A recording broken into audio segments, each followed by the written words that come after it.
ଅଛୁଟା ପୁରାପାଟଗୁଡ଼ିରେ ଶହୀଦ ଧରମ ସିଂ ମାଝୀ ମାନ୍ଧତା ସେ ହେଉଛନ୍ ଜଣେ ସାଧକ ଆଉ ତାଙ୍କର ସାଧନା ବଳରେ ଖଣ୍ଡା ଦେବତା ରୂପରେ ପୂଜା ପାଉଥିଲା ଯେନ୍ତା ପୁରାପାଟ ଖଣ୍ଡା କହୁଥିଲେ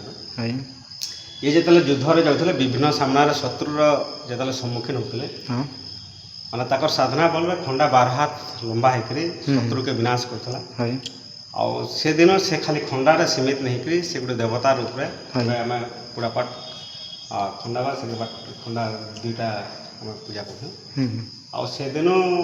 ଇ ଜାଗାରେ ଏଇଟା ଯେହେତୁ ଗୋଟେ ସାଧନା ପୀଠଟେ ଏ ଜାଗାରେ ମାନେ ମନ୍ତ୍ର ସାଧନା କରିକିରି ଦେବୀକେ ବଶୀଭୂତ କରିକିରି ତାମାନେ ସାଧନା ବଳରେ ହିଁ ବିଭିନ୍ନ ଜାଗାରେ ଜୟଲାଭ କରିଛନ୍ ତାର ସାଙ୍ଗେ ସାଙ୍ଗେ ତାଙ୍କର ଯେତିକି ବି ପରିସର ଭିତରେ ବିଭିନ୍ନ ଦେବାଦେବୀ ଇନ ଅଛନ୍ ଆମର ପୁଟି ବୁଲାନ ଲଛି ପୁରାଣ ମଠ ଖାଇ ଗା ଖାଇ ବସ୍ତ୍ରାୟନ ବିଭିନ୍ନ ଦେବାଦେବୀ କଷା ବହଲାନ ବିଭିନ୍ନ ଜାଗାରେ ଦେବାଦେବୀ ମାନେ ଅଛନ୍ ସେ ଦେବାଦେବୀ ମାନେ ବିଭିନ୍ନ ଜାଗାରୁ ସେ ରାଜ୍ୟ ଜୟ କରିକି ଦେବାଦେବୀ ମାନଙ୍କୁ ଆଣିକି ଯାଇଛନ୍ ଆଉ ସେଦିନ ଠାନୁ ଆଜି ପର୍ଯ୍ୟନ୍ତ ତାଙ୍କର ପରମ୍ପରା ରୀତିନୀତି ହିସାବରେ ଯେନ ଯେନ୍ତା ପୂଜାବିଧି ହେବାର କଥା ଯେନ୍ତାକି ଆମର ପୁଟି ପୁଲାନ ଗୁଡ଼ିଟାକେ ଝାକର ମାନେ ସମରା ଲୋକ ଝାକର ପୂଜା କରୁଛନ୍ ବୁଢ଼ା ରାଜା ହେଉଛନ୍ ଗ୍ରାମର ଇଷ୍ଟ ଦେବତା ସେଟାକେ ଆମର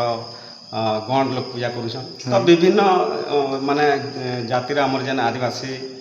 ସଂସ୍କୃତି ଭିତରେ ଆମର ଆଦିବାସୀ ଲୋକମାନେ ବିଭିନ୍ନ ଦେବୀ ଦେବତା ଜାନି ଯାତ୍ରା ସବୁ ସମାଧିକରି ଅଛନ୍ ଆଉ ଏବେ ଆମେ ଯେହେତୁ ଏଇଟା ହେଉଛନ୍ ରଜା ଘରର ଇଷ୍ଟ ଦେବତା ଏଇଟା ଘରର ଦେବତା ତ ଆଜି ଦିନ ତକ ରଜା ଘର ତାଙ୍କର ଭାଇଜାମା ତାଙ୍କର ବଂଶଧର